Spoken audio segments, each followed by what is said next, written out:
Welcome to exam and welcome to this video guys. ये video में बात करेंगे। अच्छा, ये वीडियो जो है वो उस सीरीज का है ना, जो सीडीपी का हम लोग ने सीरीज शुरू किया था, मोस्ट एक्सपेक्टेड महाटेट 2025 के क्वेश्चंस। गाइस, जो यहाँ पे पहली बार आ रहे हैं उनके लिए बता दूं, ये महाटेट का मतलब होता है महाराष्ट्र की टीचर्स एलिजिबिलिटी टेस्ट, जिसका भी वीडियो बना हुआ है तो यहाँ पर आई बटन में उसका लिंक दे दूंगा, जाके देख ले। ठीक है। अब ये एग्जाम क्या है वो उस वीडियो में देख लो। अभी हम बात करते हैं मोस्ट एक्सपेक्टेड क्वेश्चंस के बारे में। ये जो वीडियो होगा ये फोर्थ वीडियो होगा। ठीक है। और यहाँ पर हम लोग most expected questions of Vygotsky theory, that's Vygotsky theory के बारे में बात करने वाले हैं। उसके जो इंपॉर्टेंट क्वेश्चंस है वो यहाँ इस वीडियो में डिस्कस होंगे। इसके पहले मैंने कोलबर्ग के एंड पीएचडी के जो है वो मोस्ट एक्सपेक्टेड क्वेश्चंस डाले हुए हैं, वो भी प्लेलिस्ट में अवेलेबल है, तो जाके प्लेलिस्ट देख लो। प्लेलिस्ट का भी आई बटन में मैं यहाँ पर लिंक दे दूंगा। डिस्क्रिप्शन में दोनों वीडियोस के लिंक आपको मिल जाएंगे, जाके वो वीडियो भी देख लेना और फिर यहाँ पे आके ये वीडियो देखना। ठीक है। अच्छा, ये वीडियो की खासियत ये है, एक यूनिक पॉइंट ये है कि यहाँ पर ये जो प्लेलिस्ट है, ये पूरी प्लेलिस्ट ट्राइलैंग्वेज सीरीज की है। मतलब हिंदी, इंग्लिश एंड मराठी तीनों भी लैंग्वेज में मैं यहाँ पर इन वीडियोस में बात करने वाला हूँ। हर कोई स्टेटमेंट को या फिर मोस्ट ऑफ दी जितने भी ट्राई करूंगा, जितने भी स्टेटमेंट हो वो हिंदी, इंग्लिश एंड मराठी तीनों भी लैंग्वेज में मैं आपको बता पाऊं और यहाँ पर इस वीडियो को मैं आपको अच्छे से समझा पाऊं। तो वीडियो को पूरा देखना, वीडियो एंड तक देखो, क्योंकि सारे क्वेश्चंस इंपॉर्टेंट है, कहीं ना कहीं कभी ना कभी एग्जाम में आएंगे। इसके पहले भी इसके रिगार्डिंग या इसके रेफरेंस में क्वेश्चंस आए हुए हैं, तो ये आपके लिए, अगर आप महाटेट की एग्जाम दे रहे हो तो ये आपके लिए बहुत इंपॉर्टेंट होगा। This part consist of almost almost 50 to 70% of the CDP, that is child pedagogy and development. ठीक है। चलो आगे बढ़ते हैं। नेक्स्ट बात करेंगे यहाँ पर Mahatet, Maharashtra teachers eligibility test, और हम लोग बात करने वाले विगोत्स्की थियरी के बारे में। तो पहला question, according to Vygotsky socio cultural theory which statement is true. अच्छा, यहाँ पर बात की जा रही है कि विगोत्स्की की सोशियो कल्चरल थियरी जो है उसके रिगार्डिंग कौन सी स्टेटमेंट जो है वो ट्रू है। इकडे काय विचारलं जात है कि विगोत्स्कीची जी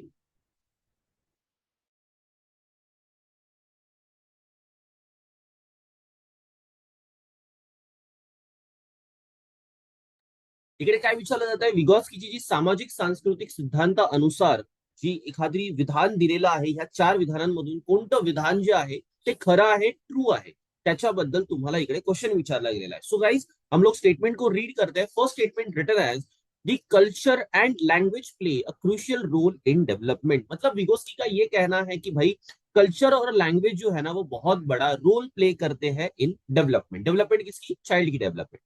देन संस्कृती अँड भाषा, मतलब जो संस्कृती आणि भाषा जी आहे त्याच्या विकासात महत्वाची भूमिका बजावते। मतलब संस्कृती आणि भाषा जी आहे ती मुलाच्या विकासामध्ये जी आहे ती खूप मोठा रोल प्ले करते। Children think in different domains and do not take complete perspective. पे बात हो रही है कि एक बच्चा जो है वो डिफरेंट डोमेन्स में सोचते हैं, but they do not take complete perspective. मतलब वो पूरे तरीके से उसका जो एक मायना है वो समझ नहीं पाते। देन मराठीमध्ये मुले विविध क्षेत्रात विचार करतात पण संपूर्ण दृष्टिकोन घेत नाही। एका पद्धतीने विचार तर करू शकतात पण त्याचा पूर्ण दृष्टिकोन, दोन्ही बाजूनी या चारी बाजूने विचार करण्याचा जो दृष्टिकोन आहे तो त्यांच्याकडे नाहीये। Then option C says children think in abstract terms if presented with abstract material at lower age. यहाँ पर बात क्या हो रही है कि एक बच्चा जो है वो अब्स्ट्रैक्ट सेंस में इन चीजों को समझता है at the basically lower age के, वो लोअर एज जब उनकी होती है, कम से कम एज में जब वो होते हैं, तभी वो क्या करते हैं, एक अब्स्ट्रैक्ट सेंस में समझते हैं विथ अब्स्ट्रैक्ट मटेरियल। मतलब जो मटेरियल भी होता है वो भी अब्स्ट्रैक्ट सेंस में होता है और जो उनकी समझ होती है वो भी अब्स्ट्रैक्ट होती है। मराठीमध्ये जर लहान वयात अमूर्त सामग्री दिली तर मुले अमूर्त स्वरूपात विचार करतात। अमूर्त स्वरूपात विचार करण्याचा अर्थ हा होतो की एका गोष्टीचा स्वभाव बघणं, एका गोष्टीची स्वाभाविकरित्या काय मूल्यांकन होऊ शकतात त्याच्या अकॉर्डिंग जो आहे तो त्याचा विचार केला जातो। Then self directed speech is the lowest stage of scaffold. स्कॅफोल्डचा अर्थ असतो की एक तरीकेने आपल्या ह्याच्यामध्ये काय म्हणतात, एक स्कॅफोल्डिंग म्हणजे मदत करणं, हेल्पिंग हँड सारखं झालं। सो इकडे काय म्हटलंय की स्वनिर्देशित भाषण हे सहाय्यक टप्प्याचे सर्वात खालचे स्तर आहे। इकडे म्हटलंय की स्वतःला स्वतःला निर्देशन देणं, स्वतःला समजवणं ही लोअर स्टेजची पहिली स्टेज आहे, जिथे आपण स्वतःला हेल्प करतो डेव्हलप होण्यासाठी। ह्या या चार स्टेटमेंटचा अर्थ होतो। गाइस, बेसिकली यहाँ पर विगोस्की की सोशो कल्चरल थियरी क्या बोलती है, दैट इज ऑप्शन ए कि culture and language play a crucial role in development. आप यहाँ पे समझ ही सकते हो कि यहाँ पर सोशियो एंड कल्चरल थियरी बात की जा रही है। गाइस, एवढं तर लक्षात येतच आहे की सोशियो आणि कल्चरल वर्ड युज केला जातोय. बेसिकली कल्चरच्या बद्दल तर बोललंच जाणार आणि बाकीच्या 3 स्टेटमेंटमध्ये जर नीट लक्ष दिलं ते स्टेटमेंट आहेच नाही, कल्चर बद्दल बोललंच नाही गेलंय. सो बेसिकली हे तिन्ही पण स्टेटमेंट जे आहेत ते एलिमिनेट होतील. बेसिकली तीनों स्टेटमेंट एलिमिनेट हो जाएंगे एंड बचेगा एक ही statement, that is option A, and that is your correct answer. चलो आगे बढ़ते हैं. Next, Vygotsky emphasised dash in the teaching learning process. यहाँ पर विगोत्स्की बोल रहे हैं की टीचिंग लर्निंग प्रोसेस में क्या फॅक्टर इम्पॉर्टंट आहे. इकडे विगोत्स्कीचं काय म्हणणं आहे की अध्यापन शिक्षणाच्या प्रक्रियेमध्ये कोणत्या गोष्टीवरती भर दिला जातो, त्या ठिकाणी आपल्याला रिकाम्या जागा भरायच्या. We have to fill up that point. So options are individual learning, team teaching, collaborative learning and reflective teaching. क्या लगता है क्या सही आंसर होगा? That is option C, collaborative learning, सहकार्यात्मक शिक्षण. बेसिकली विगोत्स्कीचं हे म्हणणं आहे की टीचिंग आणि लर्निंग प्रोसेसमध्ये ज्या वेळेला सहकार्य असतं, सहकार्य म्हणजे काय, तर मुलांनी शिक्षकाला मदत करणं आणि शिक्षकांनी मुलांना मदत करणं, ह्या सहकार्यात्मक शिक्षणातून जे आहे, कोलॅबोरेटिव्ह लर्निंग मधून जे आहे, ती मुलं जी आहे ती लवकर शिकतात, या त्यांची डेव्हलपमेंट चांगल्या प्रकारे होते, त्यांचं शिक्षण चांगल्या प्रकारे होतं.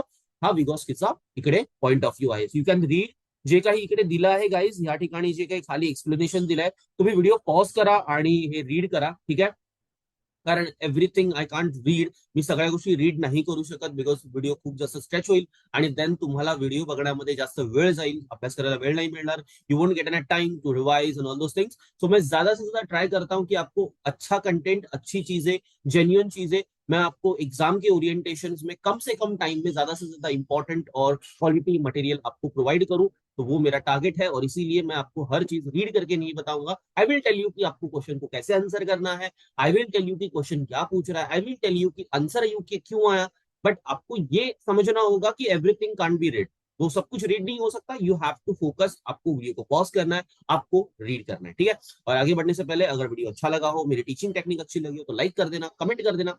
जो भी आपको सजेशन देना है, एडवाइस देना है, या आपको वीडियो अच्छा लगा हो तो कमेंट बॉक्स में जरूर बताइएगा और चैनल को सब्सक्राइब करना मत भूलना. चलो आगे बढ़ते हैं. Which of the following is true according to Vygotsky. यहाँ पर विगोत्स्की के अकॉर्डिंग जो है क्या सच है ये पूछा गया. इकडे काय विचारलं गेलेलं आहे, खालीलपैकी कोणते विधान विगोत्स्कीच्या अनुसार खरं आहे, कोणते स्टेटमेंट खरं आहे ते विचारलं गेलेलं आहे. सो नॉलेज इज इंडिविजुअली कंस्ट्रक्टेड. यहाँ पे बोला जा रहा है कि नॉलेज जो है वो अकेला एक पर्सन कंस्ट्रक्ट कर सकता है, मतलब इंडिविजुअल कंस्ट्रक्शन है नॉलेज. इंडिविजुअल कंस्ट्रक्शन का मतलब नॉलेज, खुद जो बनाया जाता वो नॉलेज, या नॉलेज जो है वो खुद बनाया जाता.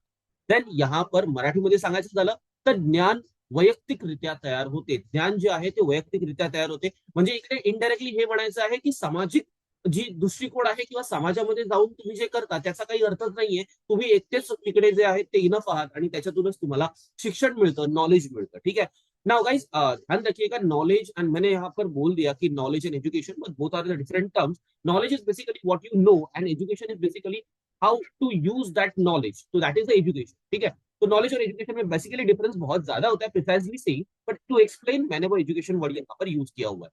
Now knowledge is constructed between people as they interact. Knowledge जो है वो उन लोगों में यूज होता है जो इंटरैक्ट करते हैं और उसी से वो बिल्ड भी होता है बेसिकली. ठीक है, नॉलेज कहाँ से बिल्ड होता है, तो इंटरॅक्शन से बिल्ड होता है. ये विगोत्स्की का कहना है. या ठिकाणी विगोत्स्की काय म्हणतात की लोक जे परस्पर संवाद करतात त्या परस्पर संवादातून जे आहे ते ज्ञान तयार होतं. ठीक आहे, परस्पर संवाद म्हणजे एकामेकांच्या बोलण्यातून जे आहे ते ज्ञान वाढतं आणि ज्ञान येतं. ठीक आहे, बघा लक्षात ठेवा, या ठिकाणी खूप काही ऑप्शन्स तुम्हाला प्रॅक्टिकली खरे वाटतील, पण क्वेश्चन्सला नीट समजा. क्वेश्चन मध्ये विचारलंय अकॉर्डिंग टू विगोत्स्की. विगोत्स्कीच्या अनुसार काय खरं आहे, तुमच्या अनुसार, माझ्या अनुसार किंवा इतर कोणाच्या अनुसार काय खरं आहे ते नाही विचारलं गेलंय. So we have to focus on Vygotsky's point of view, क्योंकि अगर आप ये पॉइंट्स देखोगे तो सच लगेंगे, हर पॉइंट हर किसी के हिसाब से सच है, लेकिन अकॉर्डिंग टू विगोत्स्की क्या सच है वो पूछा गया, आपको उसकी तरफ ध्यान रखना है. ठीक है, ना option C says knowledge is gained through reinforcement. यहाँ पर नॉलेज जो है वो रीइंफोर्समेंट से मिलता है. रीइंफोर्स करने का मतलब क्या, देना और लेना, देने और लेने से जो है वो नॉलेज बढ़ता है.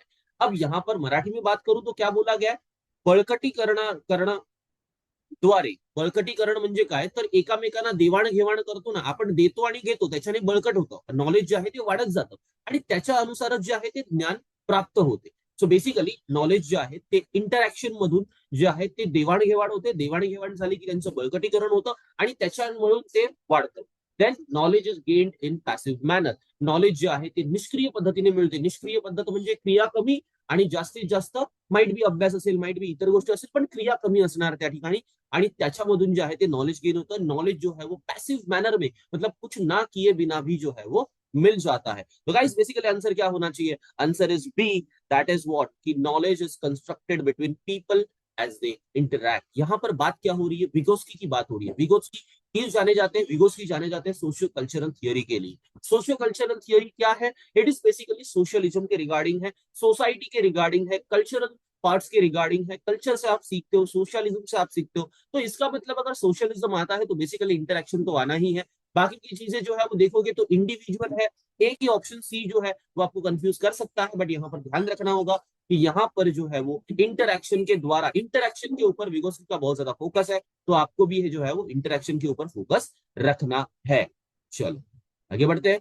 Fourth question, development is never ending process. Development जो है वो नेवर एंडिंग प्रोसेस है.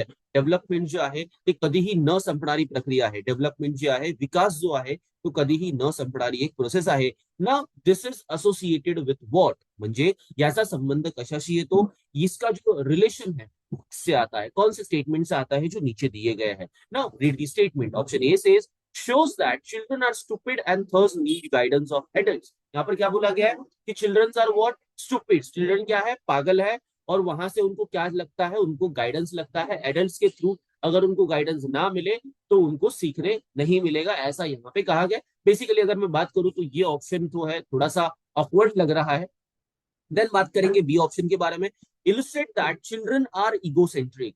क्या बता रहा है कि यहाँ पर चिल्ड्रन जो है वो ईगोसेंट्रिक है. चिल्ड्रन जो है वो ईगोसेंट्रिक है, मतलब क्या? तो लड़के, मतलब जो बच्चे होते हैं ना, वो अहममुखी होते हैं, बहुत ज्यादा उनके अंदर ईगो होता है, वो खुद के लिए बहुत ज्यादा सेल्फ सेंट्रिक होते हैं, ऐसा यहाँ पे बात की जा रही है. यहाँ पर इकडे काय म्हटलं जाते की मुलं जी असतात ना ती अहममुखी असतात. अहममुखी म्हणजे काय? तर स्वतःबद्दल त्यांना जास्त थोडासा गर्व असतो, काइंड ऑफ अ थिंग. थोडेसे egoistic type of a thing. स्वतःकडे जास्त लक्ष ठेवून असतात. गर्व नाही म्हणणार मी, ते स्वतःकडे जास्त लक्ष ठेवून असतात. इगोसेंट्रिकचा इकडे अर्थ काय होतो? की स्वतःकडे लक्ष ठेवणारा माणूस. इगो म्हणजे स्वतः, इंग्लिशमध्ये म्हणायचं झालं तर इगो म्हणजे काय? स्वतः. आणि सेंट्रिक म्हणायचं झालं तर काय? स्वतःकडे लक्ष देणारा. ठीक आहे. अच्छा गाइस, तुम्हाला जर वोकॅब्युलरी रिगार्डिंग काही वीडियोस वगैरह हवे असतील तर कमेंट बॉक्स में सांगा. गाइस आपको अगर वोकैब के रिगार्डिंग अगर कोई भी अगर डाउट है, कोई भी क्वेश्चन है, आपको उसके रिगार्डिंग वीडियोस चाहिए, आपको अगर वोकैब को डिकोड करने के लिए सीखना है तो भी आप मुझे कमेंट बॉक्स में बताओ. मैं आपको उसके ऊपर भी वीडियो प्रोवाइड कर दूंगा. पूरा का पूरा एक फुल फ्लेश लेक्चर समझा दूंगा कि जिसके अंदर वोकैब को किस तरीके से समझना है, ट्रिक्स कैसे लगाने हैं, इवन आपको स्मार्टली तुक्का कैसे मारना है जो कि 90% करेक्ट हो सकता है. सारी चीजें मैं आपको उस वीडियो में बताऊंगा. तो अगर आपको चाहिए तो कमेंट बॉक्स में जरूर बताना. जितने ज्यादा कमेंट, जितने ज्यादा लाइक, उतना अच्छा वीडियो, उतना ही इन डेप्थ वीडियो आपको मिलेगा. चलो ना, ऑप्शन सी क्या बोल रहा है? Shows that children love themselves. देखो दोनों भी ऑप्शन जो है ना वो बहुत सारे सेम ही है, बहुत ज्यादा सेम ही है. इगोसेंट्रिक होना और love themselves most of the kind of a same statement. म्हणजेच या ठिकाणी ऑप्शन बी आणि सी ऑलमोस्ट सेमच आहे. स्वतःवरती प्रेम करणं आणि स्वतःकडे लक्ष ठेवणं, स्वतःपर्यंतच राहणं, या दोघांमध्ये जास्त काही फरक नाही आहे. Then option D says illustrate that children use speech to guide their own action. Children क्या करते हैं?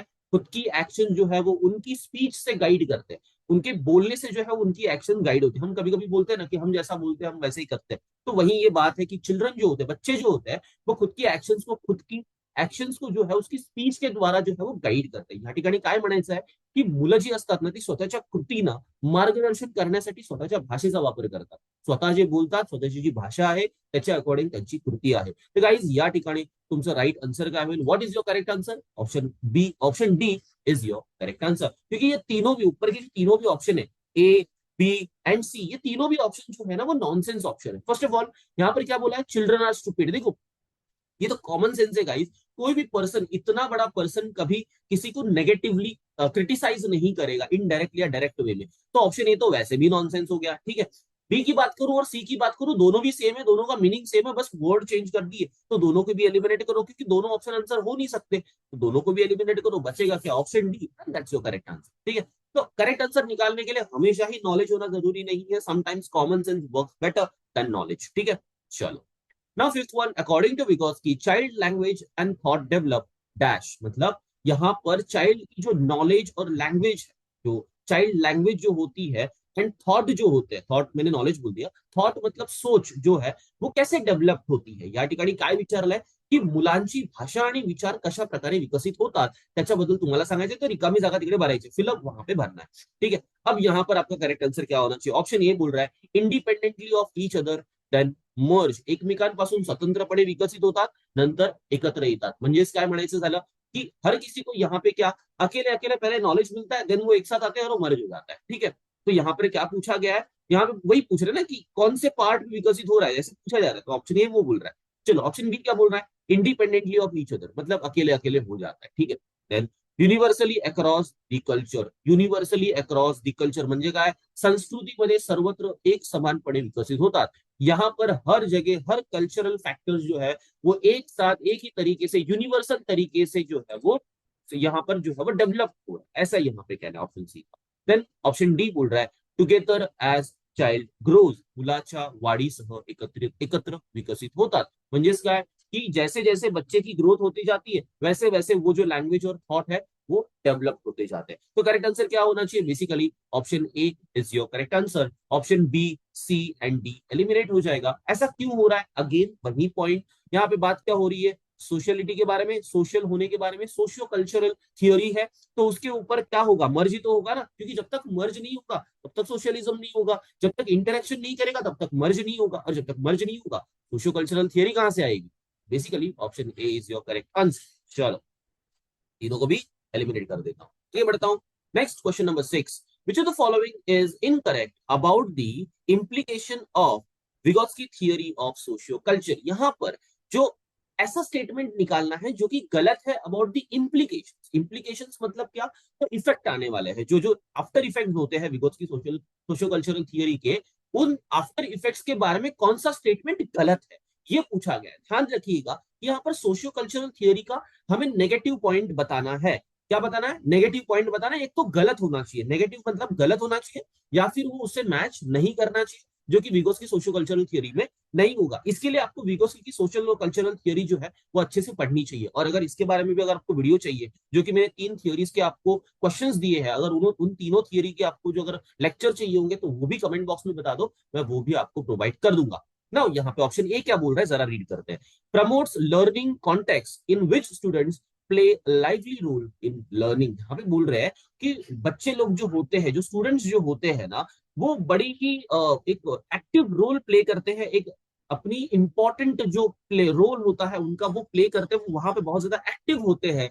और इसी वजह से जो है वहां पर जो है वो लर्निंग एनवायरमेंट होता है, क्रिएट हो जाता है, और इसी लर्निंग एनवायरमेंट की वजह से बच्चे जो है और अच्छे से लर्न करना सीख जाते हैं. उसके उनके उसकी जो है इंकरेजमेंट होती है, लर्निंग की यहाँ पर इंकरेजमेंट होती है, ऐसा ऑप्शन ए का कहना है. क्या ये स्टेटमेंट सच है, आप मुझे जरा कमेंट बॉक्स में बताओ एक बार. चलो option B, always look for opportunities to use scaffolding well learners require help. यहाँ पर क्या होता है ना कि बच्चा जो होता है वो एक तरीके से हेल्प के बारे में सोचता है, जब भी उसको रिक्वायर्ड हेल्प रिक्वायर्ड होती है ना, तो उसके बारे में सोचता है. उसको जब भी सीखने में अगर डिफिकल्टी हो तो दूसरे से हेल्प लेने के बारे में वो सोचता है, ऐसा यहाँ पे बोला जा रहा है. चलो, this teacher should follow an instructional model in which teacher transmits information to student. यहाँ पे क्या बोला गया है कि शिक्षक, जे शिक्षक असतात ते अध्यापनाचा असा एक मॉडेल यूज करतात, असा एक मॉडेल घेतात की ज्या ठिकाणी त्यांना विद्यार्थ्यांना प्रेषित, म्हणजे विद्यार्थ्यांना माहिती जी आहे ती प्रेषित करण्यासारखी असते. प्रेषित करणं म्हणजे काय, तर त्यांच्यापर्यंत पोहोचवणं. ट्रान्समिट करणं म्हणजे काय, की त्यांच्यापर्यंत पोहोचवणं, त्यांच्यामध्ये ती भूमिका आणणं, त्यांना ती गोष्ट देणं, कम्प्लिटली त्यांच्यापर्यंत जी आहे त्यांच्या ब्रेन पर्यंत, त्यांच्या मेंदूमध्ये ती घुसवणं एक तरीके, ठीक है, लोकल मध्ये म्हणायचं झालं तर. So what they are saying is कि यहाँ पर जो है वो टीचर जो होता है ना वो कुछ इस तरीके से इंस्ट्रक्शन मॉडल बनाता है कि वो बच्चे के दिमाग में वो नॉलेज घुस जाए पूरी तरह, एकदम फिट हो जाए माइंड में. तो ये यहाँ पर ऑप्शन सी बोल रहा है. देखिए हम लोग इम्प्लीकेशंस की बात कर रहे हैं, मतलब विगोत्स्की थियरी के क्या ये इम्प्लीकेशंस हो सकते हैं क्या, ये हमें देखना होगा. तो अकॉर्डिंग टू थियरी क्या ये इम्प्लीकेशन है, जो इम्प्लीकेशन है वो एलिमिनेट कर दो, जो नहीं है वो आपका आंसर बन जाएगा. ऑप्शन डी को बात करते हैं. ऑप्शन डी क्या बोल रहा है, the level of doing task by the learner on their own is their level of actual development. यहाँ पे क्या बोला जा रहा है, the level of doing task, जो एक बच्चे की टास्क करने की जो लेवल होती है, एक लर्नर का मतलब सीखने वाले की, जो बच्चा होगा, ऑन देयर ओन खुद से सीखने का, in their level of actual development and they can do with help of others for their level of potential development. मतलब यहाँ पर एक बच्चा जो सीखते वक्त जो भी टास्क करता है वो अपनी ओन लेवल पे करता है, और वो दूसरों की हेल्प करते वक्त भी खुद के लेवल पे उसका जितना पोटेंशियल डेवलपमेंट होगा उस पोटेंशियल डेव्हलपमेंट की अकॉर्डिंग जो है वो हेल्प करता है। इकडे काय म्हटलं जात आहे, शिकणारा स्वतः करू शकतो, तो त्याच्या प्रत्यक्ष विकासाचा स्तर असतो आणि इतरांच्या मदतीने जे करतो ते संभाव्य विकासाचा स्तर असतो। यहाँ पे क्या बोला जा रहा है कि स्वतः वो जो खुद जो करता है वो उसकी डेवलपमेंट का लेवल है, और जो वो दूसरे के साथ करता है वो उसकी आने वाली पोटेंशियल डेवलपमेंट का लेवल है। ठीक है, बच्चा खुद जो टास्क करता है वो उसकी लेवल ऑफ डेवलपमेंट होती है, लेकिन जब वो दूसरों को करता है तो क्या वो अब आगे होने वाली डेवलपमेंट के बारे में देखने वाला मिलता है। मतलब वहां पे बच्चे की आगे वाली डेवलपमेंट के बारे में आपको पोटेंशियल देखने मिलेगा, उस बच्चे के अंदर जो है वो आपको पोटेंशियल दिखाई देगा। तो गाइस यहाँ पे आपका करेक्ट आंसर क्या होना चाहिए, option C will be your correct answer. क्यों, क्योंकि देखो ए में क्या बोला जा रहा है, promotes learnings and contexts in which students play lively role in learning. Lively role का मतलब यहाँ पे कम्युनिकेशन होगा, एक दूसरे के साथ कम्युनिकेशन नहीं होगा तो लाइवली रोल कहां से प्ले होगा, तो बेसिकली ऑप्शन ए एलिमिनेट हो जाएगा, बिकॉज वो रिलेट करता है, बिकॉज वो करेक्ट है। देन क्योंकि हमें इनकरेक्ट स्टेटमेंट चाहिए, always look for opportunity to use scaffolding when learners require help. यहाँ पर क्या करना चाहिए कि वहां पे हेल्प जरूरी होती है ना, हेल्प आनी चाहिए, जब तक वो नहीं आएगी तब तक कुछ नहीं हो सकता, तो वहां से सोशल कल्चरल थियरी भी आती है, तो ये भी एलिमिनेट कर दो। देन बचा के option D, the level of doing task. अब देखो यहाँ पर जो है उसकी ऑब्जर्वेशन की बात की जा रही है, ये कोई इंप्लीकेशन नहीं हुए, तो यहाँ पर ऑप्शन डी भी जो है वो आपके लिए एलिमिनेट हो जाएगा, क्योंकि यहाँ पर वो किसी भी तरीके से सोशियो कल्चरल थियरी के बारे में या उसकी इंप्लीकेशंस के बारे में बात नहीं कर रहा है, this is a kind of observation, तो वो बेसिकली एलिमिनेट हो जाएगा। देखो स्टेटमेंट जो रीड कर रहे हो ना, वो भी एक तरीके से इंप्लीकेशन दिखाना चाहिए, वो एक तरीके से इफेक्ट दिखाना चाहिए, इम्पैक्ट दिखाना चाहिए, तभी जाके वो आपका आंसर बन जाएगा। गाइस मी हे सांगतोय की जब तक आप जेव्हापर्यंत तुम्हाला इम्पॅक्ट दिसत नाही, स्टेटमेंट रीड केल्यानंतर तुम्हाला त्याचा परिणाम, तो परिणामाचा एक विधान आहे हे तुम्हाला दिसायला पाहिजे। जेव्हापर्यंत परिणामाचं विधान तुम्हाला दिसत नाही ना, तोपर्यंत तुम्ही आन्सर नाही करू शकत। सो याचा अर्थ काय की आन्सर करताना नेहमीच स्टेटमेंटचा अर्थ समजणं गरजेचं नाहीये, तर त्याहूनही अधिक इम्पॉर्टंट आहे की त्याचा दृष्टिकोन काय आहे, का ते विधान तुम्हाला परिणाम सांगत आहे, का ते विधान तुम्हाला एक तुमचं ऑब्झर्वेशन सांगत आहे, का ते विधान एक सिंपल विधान आहे, फक्त एक विधान दिलंय, का ते विधान एक प्रश्न आहे, का ते विधान एक कारण आहे। या सगळ्या प्रकार जो प्रकार असतो ना शब्दांचा आणि वाक्यांचा, तो सुद्धा तुम्हाला समजायला पाहिजे, तेव्हा जाऊन तुमचं आन्सर जे आहे ते करेक्ट येण्याचे चान्सेस वाढत जातात। नाउ नेक्स्ट क्वेश्चन गाइस, बात करेंगे 7। According to Lev Vygotsky, through which of the following stages does a child progress in developing language functions. यहाँ पर बोला जा रहा है कि विगोत्स्की के अकॉर्डिंग जो है वो कौन से स्टेजेस से, मतलब कौन सी स्टेजेस जो है वो फॉलो करता है और उससे उसकी लैंग्वेज फंक्शन जो है वो डेव्हलप हो जाती है। स्टेजेस जो है वो ब्रॅकेट में लिखे हुए आहे। इकडे काय विचारलं गेलंय की विगोत्स्की जे आहे ते काय सांगतात की लँग्वेज फंक्शन मध्ये ह्या स्टेजेस अवलंबून आहेत, मग या स्टेजेस मधून कुठली स्टेजेस इकडे जी आहे ती मुलं यूज करतात किंवा ती स्टेज येत जाते ना। पहला जो है वो इगोसेंट्रिक स्पीच, दूसरा बात किया जा रहा है सोशल स्पीच, तीसरा बात किया जा रहा है इनर स्पीच। या ठिकाणी काय बोललं जात आहे, अहममुखी भाषण, स्वतःशीच बोलणं, मगाशी म्हटलं होतं ना इगोसेंट्रिक स्वतःकडे, सामाजिक भाषण अँड अंतर्गत भाषण। ठीक आहे, काय वाटतं काय आन्सर असू शकतं राईट नाव, आन्सर इज 1, 2 and 3 व 1, 2 आणि 3 तिन्ही पण इकडे इंपॉर्टेंट आहे। इगोसेंट्रिक खुद से बात करना, सामाजिक दूसरों से बात करना, अंतर्गत, अब अंतर्गत का मतलब इनर कॉन्शियसनेस से बात करना। समटाइम्स ऐसा होता है ना, हम इनडायरेक्टली खुद से बात करते रहते हैं, और समटाइम्स ऐसा होता है कि अपना ब्रेन जो है, सबकॉन्शियस ब्रेन अनकॉन्शियस ब्रेन से बात करते रहता है, सॉरी सबकॉन्शियस और कॉन्शियस ब्रेन जो है वो एक दूसरे से बात करते रहते हैं। अब इसकी वजह से जो है वो एक तरीके से interaction, inside intra human action जो है वो चलती रहती है, और यहीं से भी सोशल कल्चरल डेवलपमेंट होती है। आपके अंदर लैंग्वेज फंक्शन डेवलप होता है। लैंग्वेज फंक्शन डेवलप करने के लिए आपको दूसरों से भी बात करनी पड़ेगी, खुद से भी बात करनी पड़ेगी, और जो है आपका सबकॉन्शियस माइंड लेवल पे भी आपको जो है वो कहीं ना कहीं डिस्कशन करना होगा, और वहीं से जो है वो लैंग्वेज फंक्शन होता है। इसको रिलेट करना है तो खुद भी एक समझो, अगर मैंने आपको कल उठ के अचानक से बोल दिया कि आपको जो है इतने बड़ी सेरेमनी में जाना है और एक स्पीच देना है, गाइस वो मेडन स्पीच होगा, बिकॉज आपके पास प्रिपरेशन कुछ भी नहीं है, आपको जाके एक मेडन स्पीच देना है, विदाउट प्रिपरेशन खड़ा होना है। अब उसके लिए आप क्या करोगे, आप लिखते थोड़ी ना बैठोगे, आपके पास टाइम कम है, आप खुद से ही बात करना शुरू कर दोगे, खुद एक इमेजिनेशन खड़ा करोगे कि यार ये ऐसा कब कैसे बोलना है। तो वो जो है ना, वो एक लैंग्वेज फंक्शन डेवलप कर रहे हो, वो खुद के अंदर एक बोलने का तरीका, वो आपकी जो एक लैंग्वेज जो डेवलप होने वाली है फॉर दैट स्पीच, वो आप यूज कर रहे हो। So that is what that inner speech is. चलो आगे बढ़ते हैं। Eighth one, a child in preschool is trying to draw a rectangle on his own, but can do so with teacher support. In Vygotsky theory this highlights, यहाँ पर ये बोला जा रहा है कि इस प्री स्कूल में जो होता है, एक बच्चा जो है वो ड्रॉ करता है, रेक्टेंगल ड्रॉ करता है।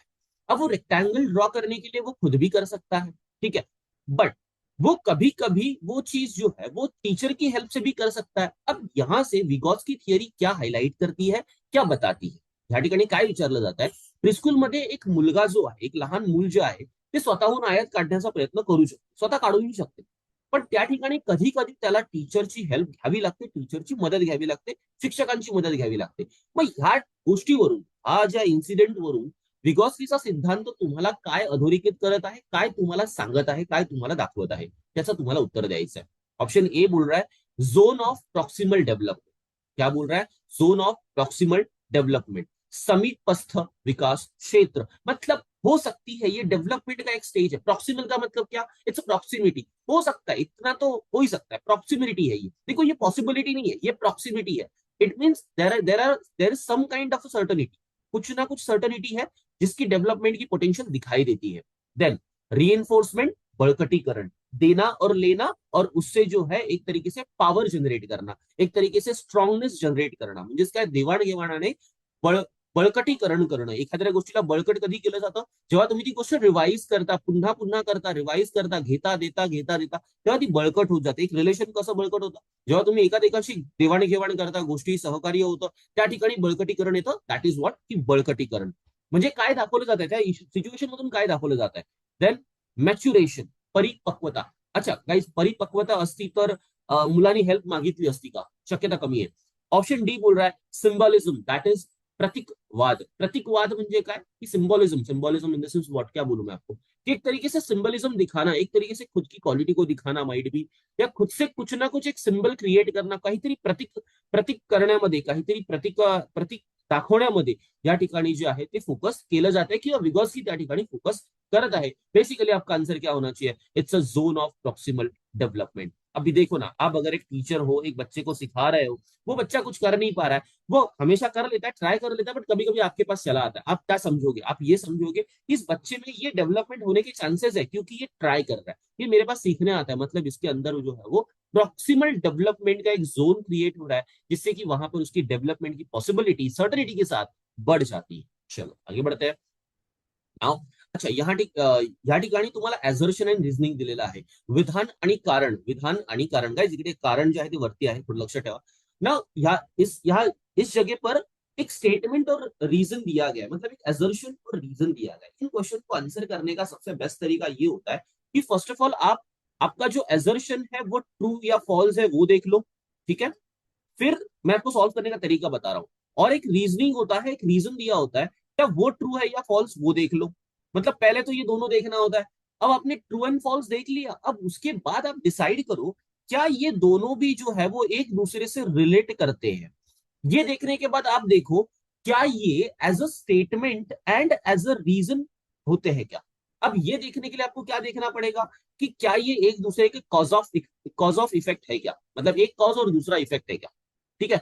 मतलब जो स्टेटमेंट होगा वो कॉज बन जाएगा और रीजन होगा वो इफेक्ट बन जाएगा। तो ये रिलेशन आपको डेवलप और समझनी पड़ेगी, और उसके पहले आपको ट्रू एंड फॉल्स निकालने पड़ेंगे। चलो ना, एजर्शन में क्या बोला गया? Initially this behaviour begins as meaningless gesture, however as people react to gesture it becomes meaningful। देखो क्या होता है ना कि शुरुआत में जो है आपका जो एक बिहेवियर है वो मीनिंगलेस गेस्चर बन जाता है, बट धीरे धीरे वही गेस्चर जो है वो, उस गेस्चर की वजह से लोग उसके ऊपर रिएक्ट करते हैं और वो मीनिंगफुल बन जाता है। कभी कभी ऐसी चीजें होती है कि आप कुछ चीजें करते हो, वो बड़ा ही नॉनसेंस दिखाई देता है, पता नहीं क्यों कर रहे हो, लेकिन फिर अचानक से उसी के बारे में जो है वो लोग रिएक्ट करने लगते हैं। आज अगर बेस्ट एग्जांपल दूं तो यूट्यूब पे ही देख लो, कोई भी कुछ भी फालतू का रील बना दे तो चलेगा, लेकिन उसके ऊपर ध्यान नहीं जाता जब तक दूसरे कोई रिएक्ट ना करे। एक बार किसी ने उसके ऊपर रिएक्शन शुरू कर दिया, वो ऑटोमेटिकली वायरल होना शुरू हो जाता है, मतलब उसकी इंटेंसिटी लेवल बढ़ना शुरू हो जाती है, उसकी इंटरेक्शन लेवल बढ़ना शुरू होती है, और इंटरेक्शन लेवल जैसे ही बढ़ जाती है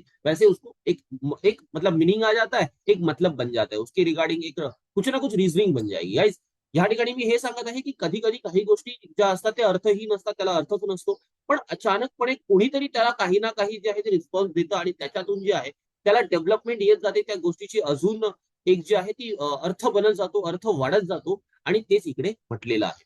देन रिझन, देखो रीजन अभी क्या बोल रहा है, इन particular the Poynting gesture represents and interpersonal connections between individuals. यहाँ पे क्या बोल रही है, बोला जा रहा है कि एक पर्टिकुलरली मतलब क्या, कि ऐसा एक देखा जा रहा है कि pointing gestures represent an interpersonal connection, मतलब आपकी कुछ गेस्चर्स जो होते हैं ना, वो एक दूसरे के लिए इंटरकनेक्टेड होते हैं, तो वहां पे इंटरेक्शन दिखाई देती है। जैसे कि मैंने अभी बोला ना, इंटरपर्सनल कनेक्शंस का मतलब क्या, कि एक दूसरे से आप रिलेट कर रहे हो, वो पर्सन आपसे रिलेट कर रहा है, आपका रील देख के वो आपसे रिलेट कर रहा है, तभी जाके तो इंटरपर्सनल रिलेशनशिप बन रही है, राईट। या ठिकाणी काय म्हटलं जाते की विशेषतः बोट दाखवण्याचा हावभाव व्यक्तीमधील आंतरवैयक्तिक संबंध दर्शवतो। एका ठिकाणी तुम्ही जर एखादी कृती करत आहात आणि त्या कृतीमधून जर तुमच्या गोष्टीवरती जर कोणी जर काही रिॲक्शन दिली, तर त्याच्यातून जो आहे तो तुमचा हावभाव, तुमचा जो हावभाव जो आहे, तो हावभाव त्या व्यक्तीसोबत तुमचा आंतरवैयक्तिक संबंध जे आहे ते निर्माण करतं आणि ते संबंध दर्शवतं। काय वाटतं, दोन्ही स्टेटमेंट ट्रू आहेत का? गाइस बेसिकली यहाँ पर दोनों भी स्टेटमेंट ट्रू है, क्योंकि अभी मैंने जब बोला तब मैंने इन दोनों को कनेक्ट करके भी बताया कि यहाँ पर जो एजर्शन बोला जा रहा है, जो गेस्चर होता है, देखो पहले तो गेस्चर की दोनों तरफ बात हो रही है, दूसरा उसके ऊपर गेस्चर के बारे में एक रीजन भी दिया जा रहा है कि ये गेस्चर किस तरीके से मीनिंगफुल बनता है, किस तरीके से मीनिंगफुल बनता है। जब एक पर्सन एक वीडियो बनाता है, एक रील बनाता है, और उस रील पे कोई रिएक्शन देता है, तो उन दोनों में जो है वो इंटरपर्सनल रिलेशनशिप बनती है, and now that becomes important, क्योंकि वो पर्सन जो है खुद को उससे रिलेट करता है, उसको खुद का जो नजरिया है वो उस पर्सन में दिखाई देता है, वो खुद को उन लोगों में देखता है, और तब जाके वो इंटरपर्सनल रिलेशनशिप बिल्डअप होता है। That means assertion and reasoning दोनों भी ट्रू है। देखो दोनों भी ट्रू है। अब दोनों भी ट्रू है, और इसका रीजन ये भी है कि ये रीजन भी उसका रीजन बन गया, मतलब जो एजर्शन दिया है उसके लिए वो रीजन भी सही है, तो दोनों का मतलब सही क्या हो गया, option A will be your correct answer. चलो आगे बढ़ते हैं। 10th one, the temporary support that parents provide to a child for a task until the child can do it on his own is termed as what? यहाँ पर विगोस्की के theory की according एक temporary support जो उसके parents उसको देते हैं, और फिर वो चाइल्ड जब तक वो टास्क कंप्लीट नहीं करता तब तक वो जो है उसको हेल्प करते रहते हैं। तो इस टर्म को, इस सिच्युएशन को किस तरीके से बताया जाएगा? या ठिकाणी काय विचारलं जात आहे, पालक मुलाला एखादे कार्य करण्यासाठी जी आहे ती मदत करतात किंवा तात्पुरता आधार देतात, आणि त्या तात्पुरत्या आधाराने ती गोष्ट जोपर्यंत मुलगा कंप्लीट करत नाही तोपर्यंत तो देत राहतात। ह्या ठिकाणी ह्या स्टेटमेंट मधून, ह्या विधानामधून आणि ह्या कृतीमधून जे आहे ते विगॉत्स्कीला काय सांगायचंय, किंवा या स्टेटमेंटला कशा प्रकारे जे आहे ते सांगितलं जातं, व्याख्या दिली जाते। सो ऑप्शन ए बोल रहा है कोऑपरेटिव लर्निंग सहकारी शिक्षण। ऑप्शन बी बोल रहा है झोन ऑफ प्रॉक्सिमल डेव्हलपमेंट समीपस्थ विकास क्षेत्र, आणि कोलैबोरेटिव लर्निंग सहकार्यात्मक शिक्षण, आणि स्कैफोल्डिंग आधार देने। देखो गाइस सिचुएशन ही आपको समझा रही है कि आपका आंसर क्या होना चाहिए। बेसिकली यहाँ पे क्या हो रहा है, एक दूसरे को हेल्प की जा रही है, आधार दिया जा रहा है, एक दूसरे को मदद की जा रही है, भले ही वो पेरेंट्स क्यों ना हो, चिल्ड्रन को हेल्प कर रहे हो, लेकिन अगेन आप क्या कर रहे हो, एक दूसरे को सपोर्ट ही तो दे रहे हो, आपके पेरेंट जो है बच्चे को सपोर्ट दे रहे हैं, तो इसका मतलब आंसर क्या होना चाहिए, it's nothing but the scaffolding. Scaffolding आपका यहाँ पर करेक्ट आंसर हो जाएगा। तो गाइस ये जो 10 क्वेश्चन थे बहुत ही इंपॉर्टेंट थे। आई होप आप लोगों ने नोट्स लिए होंगे, और नोट्स लेके यहाँ पर कुछ मैंने इंपॉर्टेंट ट्रिक्स भी बताई, यहाँ पर एजर्शन रीजनिंग भी समझाया, कुछ इंपॉर्टेंट वर्ड्स थे जिनके बारे में मैंने समझाया, जैसे कि फॉर एग्जांपल यहाँ पर भी लिखा हुआ है जोन ऑफ प्रॉक्सिमल डेवलपमेंट। तो ये सारी चीजें जो मैंने आपको अभी तक बताई, आपने वो नोट की होगी, वहीं आपको रिवीजन करने के लिए हेल्प करेगी, वहीं आपको क्वेश्चंस के आंसर करने के लिए भी हेल्प करेगी। आई होप आप ये सारी चीजें इंपॉर्टेंटली नोट कर रहे हैं। और अगर आपने नोट किया, पूरा वीडियो देखा, वीडियो अगर अच्छा लगा हो तो लाइक कर देना, शेयर कर देना, और चैनल को सब्सक्राइब करना मत भूलना, और शेयर कर दो वीडियो को ज्यादा से ज्यादा, ठीक है। Hit that bell icon so get notified with the videos. Thank you for watching the video.